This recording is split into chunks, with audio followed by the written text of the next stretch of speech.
नमस्कार.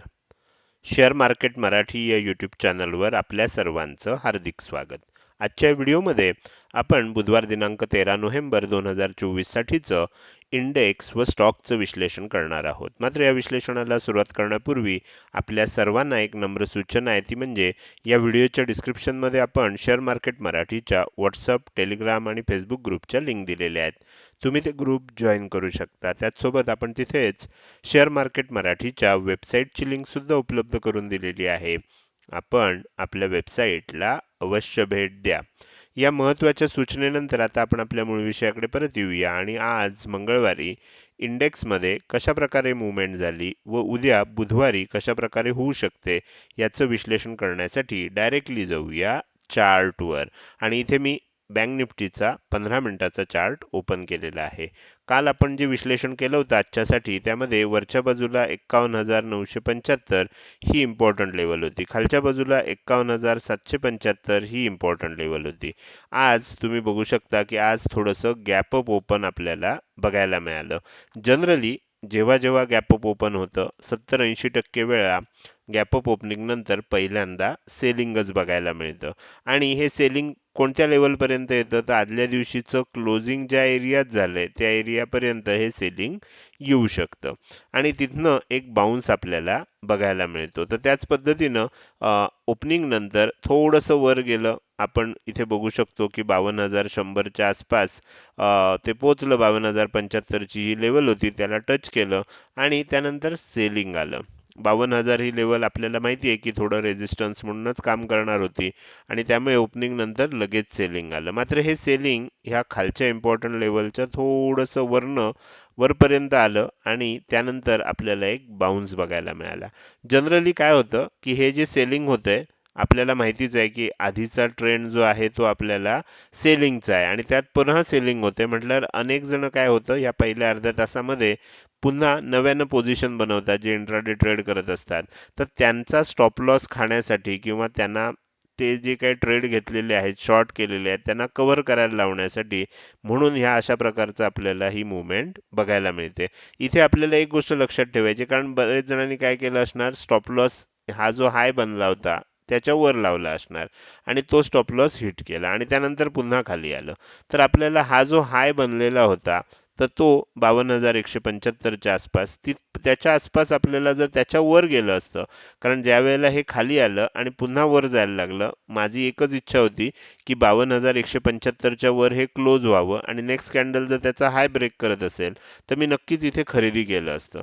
कारण आपल्याला माहिती आहे की जी कॅन्डल ही लेवल आहे ह्याच्यावर क्लोज करेल, त्याचा हाय ब्रेक होतोय का, तर आपण बाय करणार. नाही केलं. त्यानंतर काय झालं, त्यानंतर तुम्ही बघितलं तर तुमच्या लक्षात येईल की लगेच एक मोठं सेलिंग आलं, अगदी इथपर्यंत आलं होतं. म्हणजे जेवढी मोठी ही ग्रीन कॅन्डल बनली, एक एक वेळ अशी होती की तेवढीच मोठी ही रेड कॅन्डल बनली होती. पण शेवटी थोडंसं वर गेलं. पण इथे एक गोष्ट कळली की जे काही हे आलं होतं हे फक्त शॉर्ट कव्हरिंग होतं, ह्याच्यात बाईंग नव्हतं. कारण ह्याला कुठलाही फॉलोअप मिळाला नाही. बायरला नेहमी, बायर किंवा सेलिंगला फॉलोअप लागतो, तो फॉलोअप मिळाला नाही. त्यानंतर आपल्याला एंट्रीची संधी मिळते. इथे एक इनसाइड कॅन्डल बनली. कायम लक्षात ठेवायचं, सुरुवातीच्या काळात थोडंसं काय केलं जातं, आपल्याला ट्रॅप केलं जातं. इथे आपल्या सिस्टीमनं जर काम केलं असतं आपण, तर इथे ट्रॅप झालो नसतो. कारण इथे सुद्धा काय झालं, आपल्याला लो ब्रेक झाला नाही. इथे हाय ब्रेक झाला, मात्र ज्या कॅन्डलनं हाय ब्रेक केला त्याचा हाय काही ब्रेक झाला नाही. त्यामुळे आपण ह्या दोन्ही ठिकाणी, हे दोन्ही ट्रॅप होते आणि ह्या दोन्ही ट्रॅपमध्ये आपण अडकलो नाही. याचं कारण आपली सिस्टीम फिक्स आहे. जे सतत सातत्यानं व्हिडिओ बघतायत त्यांना आता या सर्व सिस्टीम लक्षात आल्या असतील. इथे इनसाइड कॅन्डल झाली, इथं खऱ्या अर्थानं पहिला ट्रेड मिळाला. ह्याचा लो ब्रेक झाल्यानंतर ह्याच्या थोडंसं वर, आपण नेहमी, आपल्याला माहिती आहे की इनसाइड कॅन्डलमध्ये आपण ट्रेड कसा घेतो, जी इनसाइड कॅन्डल असते त्याच्या हायच्या थोडंसं वर. आता हे सेलिंगचा ट्रेड आहे, मंदीचा ट्रेड आहे, म्हणून मी ह्या पद्धतीनं सांगतोय. तर जो हाय असतो त्याच्या थोडंसं वर आपण स्टॉप लॉस ठेवतो. लो ब्रेक झाला की आपण एंट्री घेतो. तुम्ही बघू शकता, पहिलं टार्गेट आपल्याला हे ठेवलं पाहिजे, दुसरं टार्गेट आपण हे ठेवलं पाहिजे, तिसरं टार्गेट आपल्याला हे असलं पाहिजे. जवळजवळ तिन्ही टार्गेट आपल्याला आलेली बघायला मिळाली. त्यानंतर काय झालं, एक बाउन्स आला आणि हा पण अपेक्षित असतो. जनरली काय होतं, की आता इतक्या वरून सेलिंग आलंय म्हणजे तुम्ही बघू शकता, की 52,175 च्या आसपास तिथपासून सेलिंग स्टार्ट झालंय आणि आपल्याला टार्गेट कुठे आलंय 51,575 च्या आसपास आलंय. म्हणजे तुमच्या असं लक्षात येईल, की साधारण 600-700 पॉईंटचं सेलिंग ऑलरेडी झालंय. तर त्यामुळे काय होणार, थोडंसं आपल्याला म्हणजे टॉपपासून बघितलं तर इथपर्यंत. तर मग अशा वेळेला काय होतं, की एकदा ज्यांनी ज्यांनी हे शॉर्ट टर्ममध्ये सेल केलंय, ते एकदा थोडंसं का असेना प्रॉफिट बुक करणार. त्यामुळे इथे थोडंसं शॉर्ट कव्हरिंग बघायला मिळालं. पुन्हा एकदा आपल्याला वर जातो की काय अशी परिस्थिती झाली. पण इथे कळलं आपल्याला, की पुन्हा वर जात नाहीये. कारण पुन्हा वर जायला आपण जर ह्या दोघांमध्ये फिब रिट्रेसमेंट लेवल लावली असती, तर त्याची 50% लेवल साधारण इथपर्यंत आली असती. तिथपर्यंत काही पोहोचलं नाही आणि पुन्हा खाली यायला लागलं. ज्या वेळेला हा लो ब्रेक झाला, इथे आपल्याला काय होतं, आणखीन एक ट्रेडची संधी मिळाली, ज्याच्यामध्ये अतिशय चांगलं टार्गेट मिळालं. कालचा जर तुम्ही व्हिडिओ आणि परवाचा किंवा त्याच्या आदला रविवारच्या वेळेला आपण जो हे केला होता, वीकली अनालिसिस केलं होतं, ह्या सगळ्यामध्ये मी तुम्हाला सांगितलं होतं, की ज्या ज्या वेळेला सेलिंगची शक्यता निर्माण होईल, एक ठराविक लेवल ब्रेक होतील, त्यानंतर आपल्याला 51,000 पर्यंत बँक निफ्टी खाली जाऊ शकते. आता मी काल जसं क्लिप ऐकवली होती तशी काही आज क्लिप ऐकवणार नाही. तुम्ही कालचा व्हिडिओ जर नक्की बघितला असेल तर मी तुम्हाला सांगितलेलं हे वाक्य तुम्हाला आठवत असणार. आज तुम्ही बघू शकता बरोबर 51,000 च्या आसपास लो बनवून मग थोडंसं वर गेलं आणि थोडंसं पुन्हा खाली आलं. तर 51,000 पर्यंत आपल्याला जरी आपलं टार्गेट इथे होतं 51,500 च्या आसपास, तरी मी मागचे 2-3 दिवस सांगतोय, की आता जर सेलिंग आलं तर अगदी 51,000 पर्यंत आपल्याला टार्गेट बघायला मिळू शकतं आणि ते टार्गेट आपल्याला आज आलेलं आहे. हे झालं आज दिवसभरामध्ये कशा प्रकारे मूव्हमेंट झाली. आता येणाऱ्या काळात कशा प्रकारे होऊ शकते, उद्या कशा प्रकारे होऊ शकते ते समजून घ्यायचं आहे. तर त्याच्यासाठी मी थोडंसं काय करतो, हा जो चार्ट आहे हा डेली टाइम फ्रेममध्ये ओपन करतो. डेली टाइम फ्रेममध्ये जेव्हा आपण हा चार्ट बघतोय तेव्हा तुमच्या लक्षात आलं असेल, की मागचे बरेच दिवस आणि मी हे वीकली अनालिसिसमध्ये सुद्धा सांगितलेलं आहे, की वरच्या बाजूला तुम्ही बघितलं तर तुम्हाला 52,500 ला ही लेवल दिसते. त्यानंतर इथे बघितलं तर 52,000 दिसते. हा सगळा रेझिस्टन्स झोन आहे.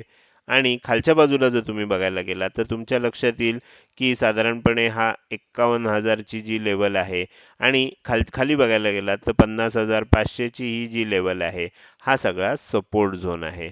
म्हणजे 50,500 ते 51,000 हा सपोर्ट झोन आहे. इथे एकदा सपोर्ट घेतलाय, इथे सपोर्ट घेतलाय, इथे सपोर्ट घेतलाय, इथे सपोर्ट घेतलाय, आज सुद्धा इथे सपोर्ट घेतलाय. म्हणजे हा सपोर्ट झोन आहे. ह्या एरियामध्ये बघितलं तर रेझिस्टन्स घेतलाय. या प्रत्येक वेळेला ह्या एरियाच्या जवळपास आल्यावर रेझिस्टन्स घेतलाय.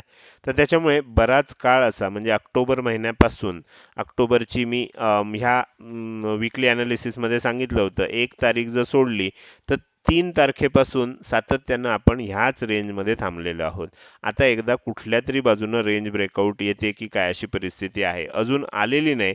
त्यामुळे तोपर्यंत आपण घाई करण्यात अर्थ नाही. अजून काय होऊ शकतं, 51,000 तोडून थोडंसं खाली 50,500 पर्यंत जाऊ शकतं.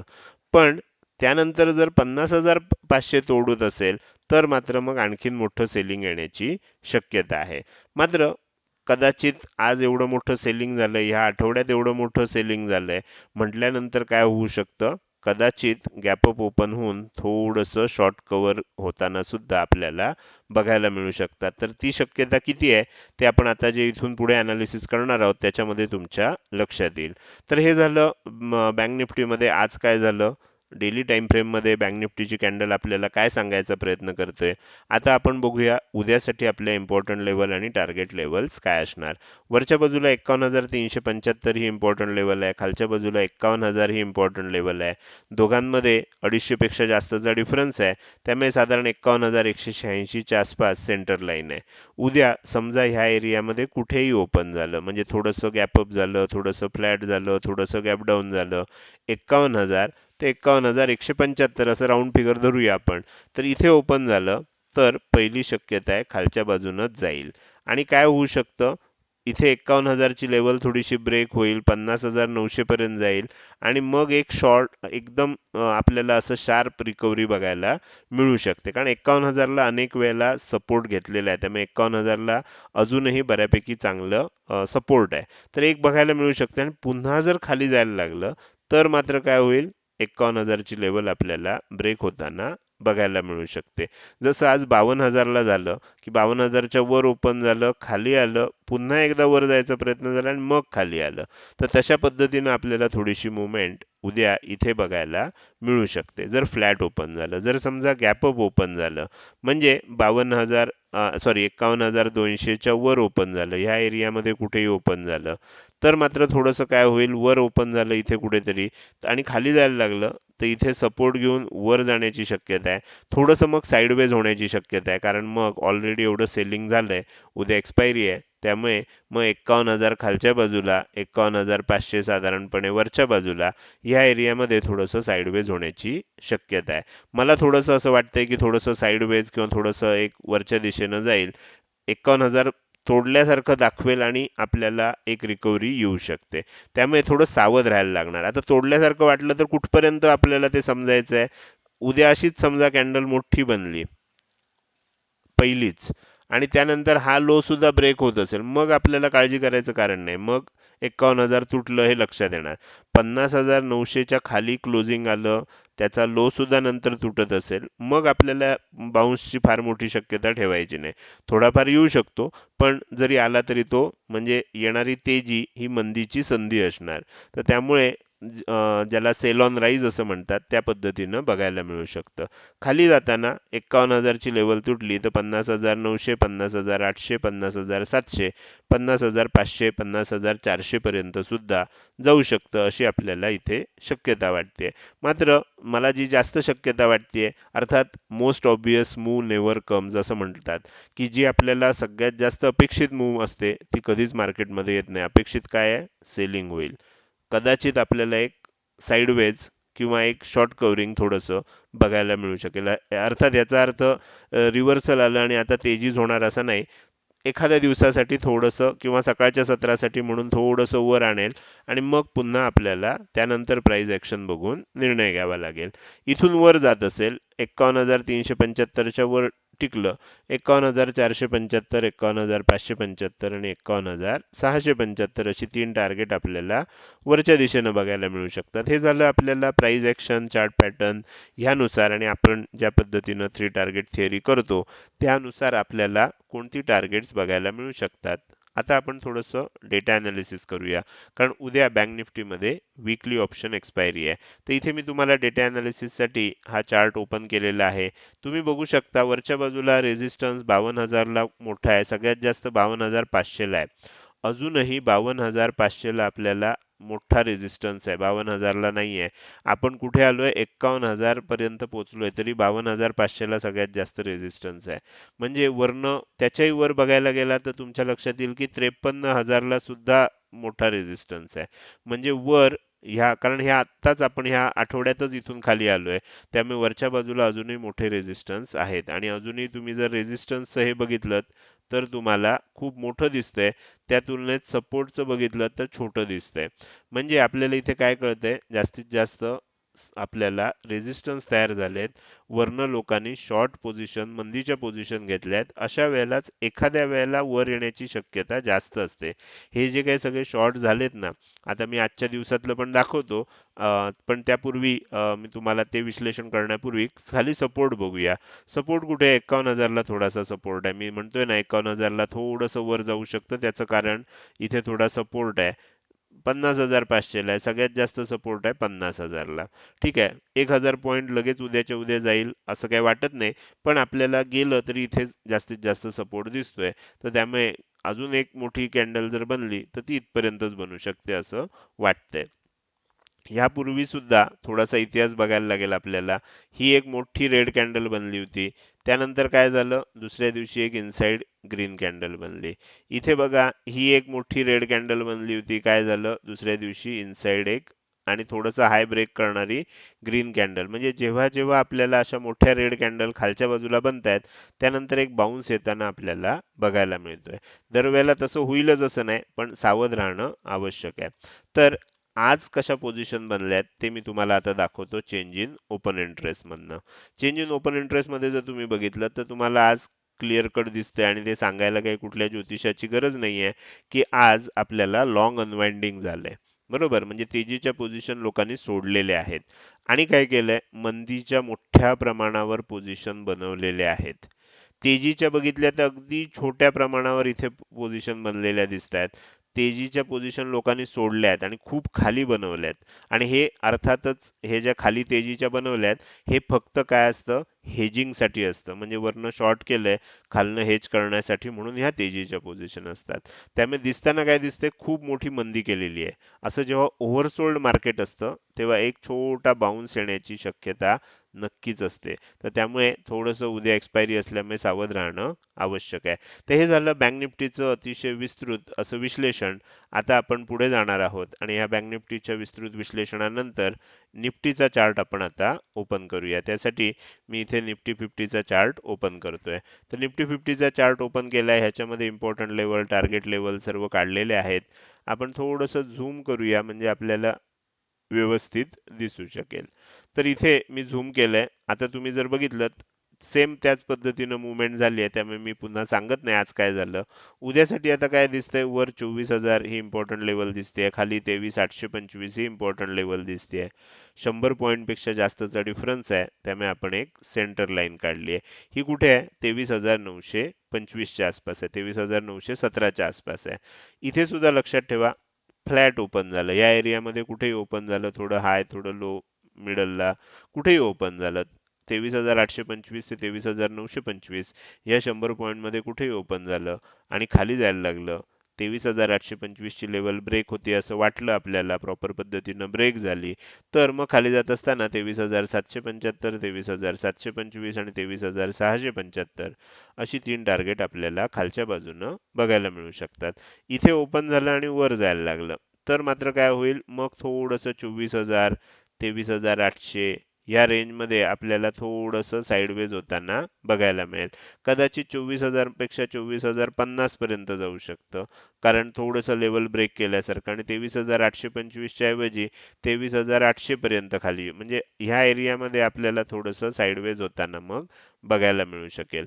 आणि त्यानंतर कदाचित उद्या असं झालं आणि जर खरोखरच इथून पुढे मंदीच होणार असेल, तर परवाच्या दिवशी कदाचित सेलिंग वाढू शकतं. एखादा दिवस पॉज घेतला जाऊ शकतो. आता एका सदस्यानं विचारलंय, की एक मोठी कॅन्डल झाल्यानंतर एक पॉज कॅन्डल का बनते?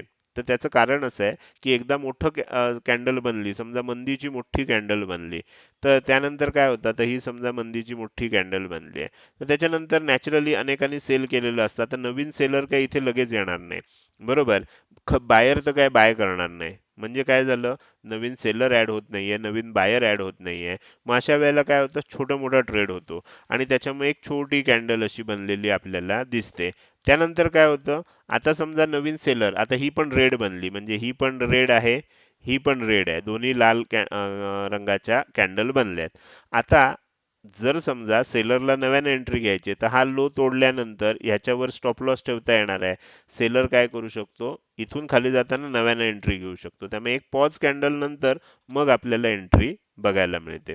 तर त्या पद्धतीनं झालं. मात्र इथे ओपन होऊन वर गेलं सांगितलं, गॅपअप ओपन झालं आणि खरोखरच 24,000 ची लेवल वरच्या बाजूनं ब्रेकआउट मिळालं, तर काय होऊ शकतं, 24,050, 24,100, 24,150 या लेवल्स येताना बघायला मिळू शकतात. हे झालं इंडेक्सचं अनालिसिस. उरलेले जे इंडेक्स आहेत, ज्याच्यामध्ये सगळ्यात पहिल्यांदा फिन निफ्टीचा चार्ट आहे, मी इथे तुम्हाला दाखवतोय. आज बहुतेक मी ह्याच्यावर इम्पॉर्टंट लेवल लिहायचं विसरलोय. थोडंसं ऍडजस्ट करतो आणि सांगतो इम्पॉर्टंट लेवल काय आहेत. ओके, तर वरच्या बाजूला जी इम्पॉर्टंट लेवल आहे आपल्याला दिसतेय, ती 23,675 ची दिसतेय. इथे 23,675 ची इम्पॉर्टंट लेवल आपल्याला घ्यायची आहे. मी पटकन इथे लिहून दाखवतो, 23,675 ची. तर ही 23,675 ची वरची इम्पॉर्टंट लेवल आहे. खालची इम्पॉर्टंट लेवल जी आहे ही 23,475 ची आहे, 23,475 ची. तर ह्या पद्धतीनं आपल्याला इथे दिसतंय. ह्याचा पाहिजे असेल तर तुम्ही स्क्रीनशॉट काढून घेऊ शकता, म्हणजे फिन निफ्टीचं सुद्धा विश्लेषण तुमच्यासाठी उपलब्ध होईल. आता पुढे जाऊया, शेवटचा index Nifty mid cap select. तर निफ्टी मिड कॅप सिलेक्ट मध्ये आपल्याला आज काहीतरी प्रॉब्लेम झालाय. मी इथे ह्या सर्व लेवल काढून टाकून नवीन लेवल काढलेल्या होत्या, पण बहुतेक त्या सेव्ह झाल्या नाहीयेत. तर तुम्ही काय करू शकता, ज्या पद्धतीने आपण नेहमी करतो, याचं सुद्धा तुम्ही विश्लेषण करून त्या लेवल्स काढू शकता. तर काही गोष्टी सेव्ह झालेल्या दिसत नाहीयेत. आपण आता काय करूया, थोडंसं पुढं जाऊया. इंडेक्सच्या ह्या अनालिसिस नंतर आपण स्टॉकच्या अनालिसिस कडे येऊया. त्यासाठी मी तुम्हाला पुन्हा एकदा चार्टवर घेऊन जातो. सगळ्यात पहिल्यांदा डेली टाइम फ्रेम मध्ये जाऊया आपण.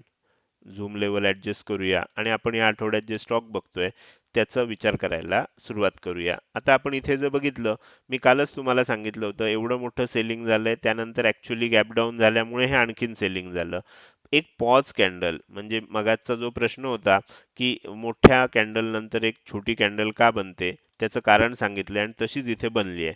आता उद्या काय होऊ शकतं, उद्या आता जरी ही ग्रीन बनली असली तरी इनसाइड कॅन्डल आहे. उद्या जर हाय ब्रेक झाला तर थोडीशी तेजी आणखीन होऊ शकते. लोच्या खाली थोडासा स्टॉप लॉस ठेवून इंट्राडे मध्ये लोक बाय करू शकतात. पण इथे लक्षात घ्यायचं आहे की हा जो आपल्याला एक गॅप तयार झालेला आहे, हा गॅप आता रेझिस्टन्स म्हणून काम करणार आहे. त्यामुळे इथून तेजी जरी झाली तरी जास्त होणार नाही. आपल्याला कालचा जो हाय होता त्या लेवल पर्यंत 460च्या आसपास आपण जाऊ शकतो. मात्र जर मंदी होणार असेल, आजचा लो जो आहे हा जर उद्या ब्रेक झाला तर काय होऊ शकतं, पुन्हा सेलिंग कंटिन्यू होऊ शकतं. हा स्टॉक 430च्या खाली येताना आपल्याला बघायला मिळू शकतो. कारण मग काय होईल, इथे आता हा जो आजचा हाय आहे त्याच्यावर स्टॉप लॉस ठेवायला आपल्याला संधी मिळेल जर लो ब्रेक होत असेल. तर त्यामुळे आपल्याला आता उद्या बघायचं आहे लो ब्रेक होतो का हाय ब्रेक होतो. इनसाइड कॅन्डल इथे, पॉज कॅन्डल इथे बनलेली आहे. आपण पुढे जाऊया. पुढचं आपल्याला बघायचं आहे ते सुद्धा चंबल फर्टिलायझर्स आहे. तिथे सुद्धा आपल्याला सेम झालंय. एक पॉज कॅन्डल बनली होती, आज एक बाउन्सचा प्रयत्न झाला. मात्र ह्याच्यामध्ये जर तुम्ही बघितलं तर आपण इथे हे लावूनच ठेवलेलं आहे फिब रिट्रेसमेंट लेवल. 50% ची जी फिब रिट्रेसमेंट लेवल आहे, कालही तिथेपर्यंत जाऊन खाली आलं. आज ती ब्रेक करायचा प्रयत्न झाला इंट्राडे मध्ये, पुन्हा खाली आलं. आणि आज अखेर इथे जरी ग्रीन कॅन्डल दिसत असली तरी ही शूटिंग स्टार कॅन्डल आहे. आजचा लो जर ब्रेक झाला तर येणाऱ्या काळात सेलिंग आणखीन वाढू शकतं. स्टॉकचं नाव आहे चंबल फर्टिलायझर्स लिमिटेड. त्यानंतर पुढचा स्टॉक आहे Torrent power limited. Torrent power मध्ये आपल्याला एक पॉज कॅन्डल झाली होती, शूटिंग स्टार झाली होती. आज आपल्याला एक मोठं टार्गेट बघायला मिळालं आणि साधारण 1630च्या आसपास 35च्या आसपास आल्यानंतर थोडं वर गेलंय, पुन्हा येऊ शकतंय आपल्याला. सेलिंग कंटिन्यू झालंय. इथे मी तुम्हाला सांगितलं होतं की ज्या पद्धतीने हे सेल झालंय, बाउन्स आलाय आणि आता पुन्हा खाली जातंय, त्यानंतर आपण हा स्टॉक पकडलेला आहे. आता आपल्याला असं लक्षात येते की हा लो आता दोन्ही दिवस अगदी इझिली ब्रेक झालाय. आता जर हा लो सुद्धा ब्रेक झाला तर मग हा स्टॉक हळूहळू खालच्या दिशेनं म्हणजे 1556च्या दिशेनं वाटचाल करू शकतो. तर हे झालं टोरंट पॉवर लिमिटेड या स्टॉक विषयी.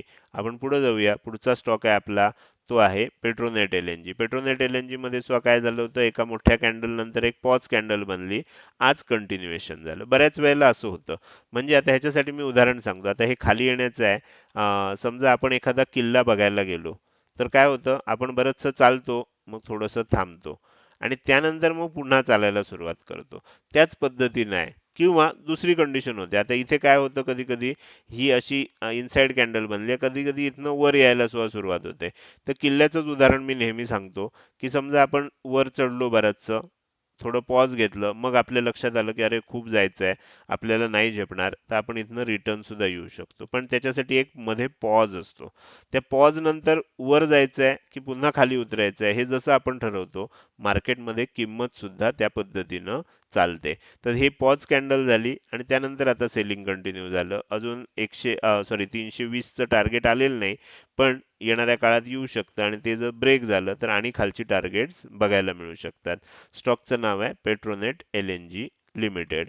तर हे झालं इंडेक्स सोबतच स्टॉकचं विश्लेषण. आजचं हे विश्लेषण तुम्हाला कसं वाटलं? आजचं हे विश्लेषण जर तुम्हाला आवडलं असेल तर नक्कीच तुम्ही या व्हिडिओला एक लाईक करू शकता आणि कसं वाटलं हे कमेंट सेक्शनमध्ये टाईप करून सांगायला अजिबात विसरू नका.